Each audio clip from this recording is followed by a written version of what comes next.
साथियों नमस्कार। आज मैं फिर से आपके लिए एक नई कहानी, एक नई सोच, एक नया विचार लेकर के आया हूँ।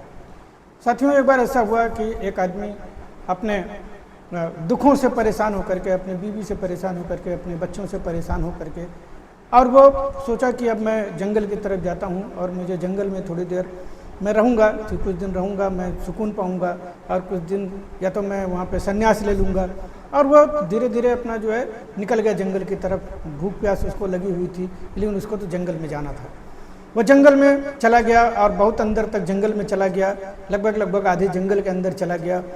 और वो वहाँ पे उसने देखा कि दूर से उसने देखा कि एक लोमड़ी थी जिसके दोनों पैर कटे हुए थे। लोमड़ी उचक उचक करके चल रही थी और वो ढंग से चल भी नहीं सकती थी क्योंकि उसके पास केवल दो ही पैर थे। अब वो ये देख ही रहा था कि तभी उसने देखा, उसको बड़ा अचंभा भी हुआ कि एक शेर अपने जबड़े में बड़ा सा मांस का टुकड़ा ले करके आ रहा था और उसने उस लोमड़ी को दिया।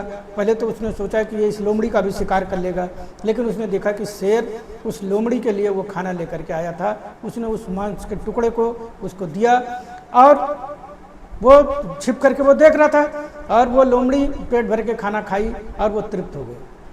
फिर उसको बड़ा अच्छा लगा कि देखो भगवान की क्या व्यवस्था है कि ये जो है ये जिसके पैर कटे हैं उस लोमड़ी के लिए भी यहाँ पे भोजन की व्यवस्था है। और वो वहीं पर रुक गया और वो वहाँ पे बैठ के ध्यान करने लगा, प्रभु को स्मरण करने लगा। और उसने सोचा कि जब ये इसके लिए अगर प्रभु अगर भोजन की व्यवस्था कर सकते हैं तो मेरे लिए क्यों नहीं करेंगे। और वो ये सोच करके वहाँ जंगल में बैठ गया और प्रभु को ध्यान करने लगा। लेकिन ये क्या, एक दिन बीता और दूसरा दिन भी शुरू हुआ।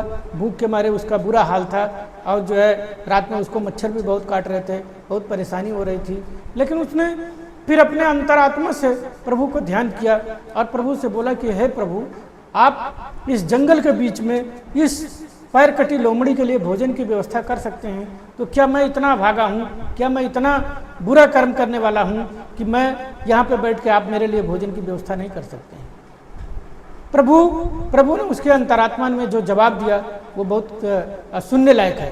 प्रभु ने कहा, देखो तुम भाग करके आए थे, तुम्हारे हाथ पैर सही कुछ सारे कुछ सलामत हैं और तुम अपना घर परिवार त्याग करके आए थे क्योंकि तुम मेहनत नहीं करना चाहते थे, तुम कामचोर थे, इसलिए मैं तुम्हारे लिए भोजन की व्यवस्था नहीं कर सकता।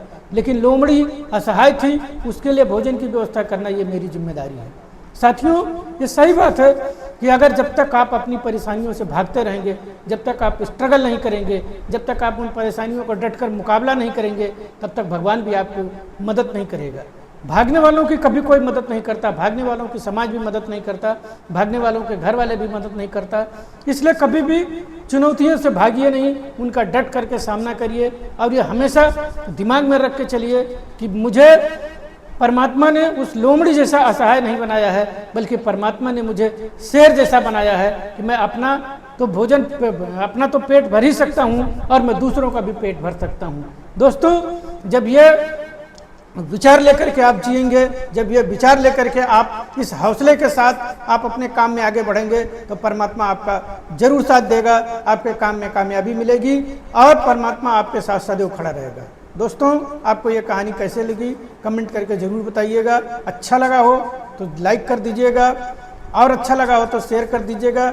और मेरा हाथ जोड़ करके निवेदन है कि भाई इसको सब्सक्राइब कर दीजिए, इससे मुझे मोटिवेशन मिलेगा, मेरे चैनल को थोड़ा बढ़ावा मिलेगा।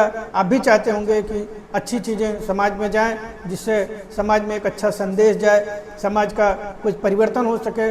मैं बार बार कहता हूं कि अगर किसी एक का भी मनोभाव अगर बदल गया तो मेरे लिए बहुत अच्छी बात होगी, मेरे लिए बड़ी सुकून वाली बात होगी। नमस्कार, धन्यवाद।